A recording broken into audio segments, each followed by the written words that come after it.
মন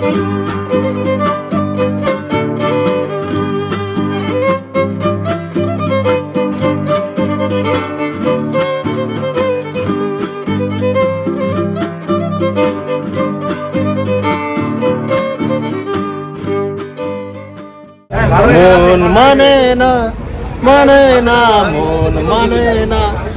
ঠিক ধরেছেন, রোববারে সকাল না, রোববার নয়, আজকে 26শে জানুয়ারি, আর মন মানছে না। 26শে জানুয়ারি উপযুক্ত রোববার, তাই আজকে আবার বেরিয়ে পড়েছে আমরা ঘোরার উদ্দেশ্যে। তবে আজকে আমরা যাব দুটো স্পেশাল জায়গায়, এটা একটুখানি সিক্রেট থাকে। তবে একটা মন্দিরে যাব, আর সঙ্গে আমাদের এনার্জি ড্রিঙ্ক, চা ছাড়া চলবে নাকি? চা পা খেয়ে নিই। আজকে আমরা গিয়ার আপ করিনি, আজকে নর্মাল বেরিয়েছি আমরা, যেহেতু মন্দিরে যাব, সিঁড়ি ফিরি ভাঙতে হবে, তাই আমরা গিয়ার আপ করিনি, তবে প্রোটেকশন নিয়েই বেরিয়েছি। তো চলো, রাস্তায় যেতে যেতে দেখা হবে, কথা হবে, চলো টাটা। তো আমরা এখন আছি ধুলাগড়ে, বাবুদা বেরিয়ে গেল, এবার আমাদেরও গাড়ি জয়গুড়ি বলে বেরোবো। চলো, রাধে রাধে।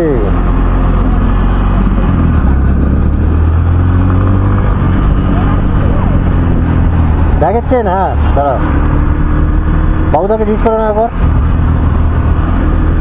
তো বন্ধুরা, আজকে সবাই জানো যে আজকে আমরা যাচ্ছি খিরাইতে। তো খিরাই হচ্ছে একটা খুব সুন্দর ফুলের জায়গা, আর সময় পেলে তার সাথে যাবো আমরা সেকেন্ড তারাপীঠ। চলো ঝটপট কথা না বাড়িয়ে ধীরে ধীরে এগোতে থাকি। আর তোমরা বাইকেও আসতে পারো, চাইলে তোমরা ট্রেনেও আসতে পারো। ট্রেনে কী করে আসবে চলো আগে বলছি। বন্ধুরা, প্রতিটি জায়গায় ঘুরতে যাওয়ার একটা সময় থাকে, ঠিক সেই একই রকমভাবে খিরাইতে যেতে গেলে একটা নির্দিষ্ট সময় আছে। অ্যাকচুয়ালি যে সময় ফুলটা ফোটে সেই সময়টা এলে এখানকার দৃশ্যটা খুব ভালোভাবে পাবেন। যেহেতু খিরাই হচ্ছে একটি ফ্লাওয়ার ভ্যালিওয়ালাটা ফুল হবে, মানে ক্ষেত বলতে পারেন, খুব সুন্দর একটা জায়গা। তো যেই সময় প্রচুর ফুল ফোটে সেই সময়টা একবার আসার চেষ্টা করবেন, তাহলে খুব ভালো দৃশ্য পাবেন। আমরা মূলত এসেছিলাম ফাগুন মাসের একদম প্রথমে, অর্থাৎ বসন্ত শুরুর একদম আগেই চলে এসেছিলাম আমরা। আর যারা টেম্পোতে আসতে চাও তারা হাওড়া থেকে যে কোনো মেচেদাগামী বা পাঁশকুড়াগামী লোকালে আপনারা নামবেন খিরাই স্টেশন নেবে, টোটো বা অটো করে আপনারা অনায়াসে সেখানে চলে আসতে পারবেন। তো চলুন ধীরে ধীরে এগিয়ে খিরাইয়ের উদ্দেশ্যে। জাস্ট কোলাঘাটটা পার করি, বাঁদিকে ঢুকে গেছে দীঘার রাস্তা, ওটা ছেড়ে দিয়ে আমরা চলে যাবো সিধে টুয়ার্ডস খড়গপুরের দিকে। আর ওই রাস্তা ধরে 5-7 কিলোমিটার এগোলেই বাঁ হাতে একটি কাঁচা রাস্তা, যেটি দিয়ে ঢুকে গেলেই পেয়ে যাবেন খিরাই। তো চলুন ধীরে ধীরে এগিয়ে যাই। পুরোটাই অফ রোড। অ্যাকচুয়ালি আমরা যাচ্ছি মেবি বাঁধের ওপর দিয়ে, আর দুধারে বাঁশবাগান, মধ্যিখান দিয়ে রাস্তা, টোটালটাই অফ রোড। একটা গ্রাম্য পরিবেশ, দুদিক দিয়ে রাস্তা নিচের দিকে নেমে গেছে বাড়ি যাওয়ার জন্য। এই যেমন ধরুন এদিকটায় রাস্তাটা ভীষণ সরু রাস্তা, ভীষণ সরু রাস্তা, দুটো বাইক পাশাপাশি যেতে পারবে না এতটা সরু। ও কি লাগছে দেখো, লাভলি লাভলি। বেশ কিছুটা যাওয়ার পরে একে একে উঁকি মারতে থাকলো ফুলের ক্ষেতগুলি। চলো ধীরে ধীরে এগিয়ে যাই। ফুলের গন্ধ আস্তে আস্তে নাকে আসতে শুরু করে দিয়েছে। এটাই তো চাই, এটাই তো চাই, এত সুন্দর দেখতে, এত সুন্দর পরিবেশ। ও সব চাষিরা কাজ করছে, মাঠে নেবে, যতদূর চোখ যায় শুধু ফুলের চাষ। একেতে মাটির রাস্তা, তার মধ্যে গর্ত গাত্তা, জল জমে রয়েছে। আমাদের তো বললো এইদিকে, হ্যাঁ হ্যাঁ, ব্রিজটা পার করে এদিকে চিনে যেতে বললো। হ্যাঁ তাই তো বললো, এটা সরে যান, দেখি চায়ের দোকান জিজ্ঞেস করি।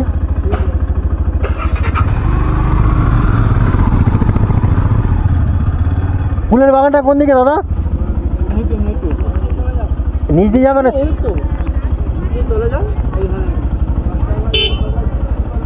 আগে দিয়ে যাওয়া যাবে না? চায়ের দোকানে দাঁড়িয়ে থাকা লোকাল লোকদের সাথে কথাবার্তা বলে আমরা জমির ঢাল বরাবর নামিয়ে দিলাম গাড়ি নিচের দিকে।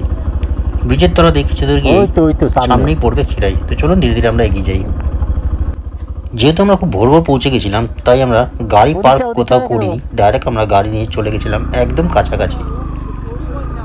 সেখানে একটি জায়গায় গাড়ি রেখে আমরা ভেতরে ঢুকেছিলাম, আমাদের কোনো পার্কিং চার্জ লাগেনি। তো ফাইনালি আমরা বাইক নিয়ে পৌঁছে গেছি খিরাই। তো চলুন ঝটপট বাইকটা পার্কিং করে দিয়ে আমরা ঘুরে দেখে নেবো খিরাই। তো ফাইনালি আমরা চলে এসেছি খিরাই, আর এখানে আমরা গাড়ি রেখে দিয়েছি, তো চলো এবার আমরা প্রবেশ করব। পেছনে দেখতে পাচ্ছ এটা পাঁশকুড়া দীঘা লাইন, এখান থেকে ধীরে ধীরে আমরা যাব। এখানে টিফিন করে নেবো নাকি? হ্যাঁ গাইস, চলো চলো। হিরাই বাচ্চাদের এন্টারটেনমেন্ট করার জন্য এখানে রয়েছে খুব দারুণ ব্যবস্থা। আর এখনও যেহেতু সকাল, এখনও সব কিছু খোলেনি। ওই যে আমাদের দাদু আর ঠাকুমা যাচ্ছে।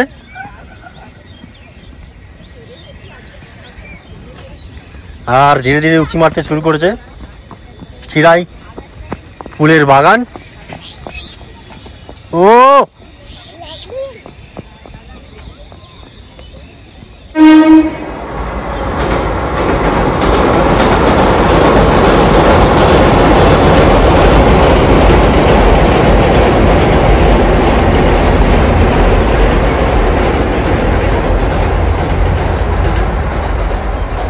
এই যে চলে এসছে কুকুমণি। আর এখানে কুকুমণির আলতা সিঁদুর, মানে মাথায় পরার মুকুট।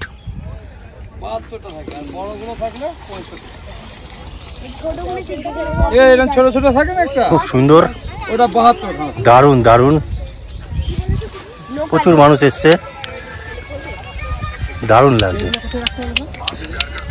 তো এইটা মাথায় পরার জন্য। দাদা এগুলো কিরকম দাম আছে? 30 টাকা করে। তো চারটে নিলে কত দেবো? 100 টাকা নিন চারটে। 30 টাকা করে?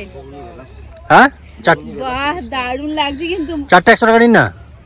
এই পাশের গুলো খুব সুন্দর ফুল। দাদা এগুলো কালারিং করা না, এগুলো ন্যাচারাল কালার? কালারিং করা, জল কালার, জলের কালার। ও জলের কালার। আমরা ভেবেছিলাম ন্যাচারাল। ওই হলুদ আর সাদাটা আচ্ছা, ওইটা ন্যাচারাল। পছন্দ করে পরে নাও। নাও, কোনটা নেবে? দারুণ দারুণ। কুকুমণি সেজে নিয়েছে। এটা বাঁধবো?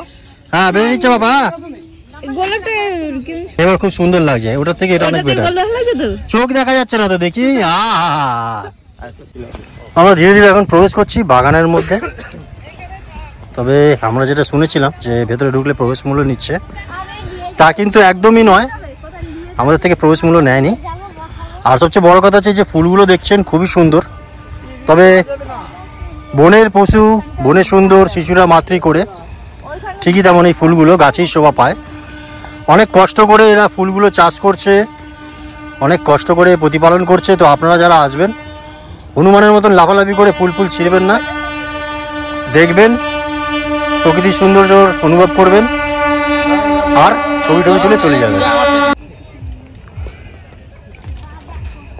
খুব সুন্দর সুন্দর ফুলের বাগান, প্রচুর দোকান রয়েছে, চাইলে এখান থেকেও ফুল ফুল কিনতে পারেন আপনারা। চলো এই ফাঁকা জায়গাটা, চলো এই ফাঁকা জায়গাটায়।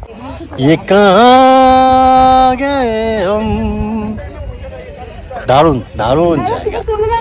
ও, এখানে একটাই কথা হবে, ও লাভলি।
দেখুন গান্ডু মার্কা পিপলকে দেখুন, এখানে বারণ করছে চাষি ভাই, তারপরে আবার ঢুকে এখানে ফুল তুলছে, ছবি তুলছে।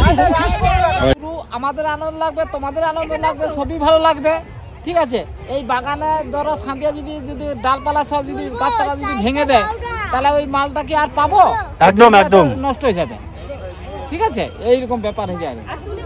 এখান থেকেই শুরু করেছিলাম খিরাই দেখানো আপনাদেরকে, আর এখানে এসেই শেষ করলাম খিরাই পর্ব। এরপর দেখা হবে সেকেন্ড তারাপীঠ মন্দিরের ওখানে। চলো টাটা।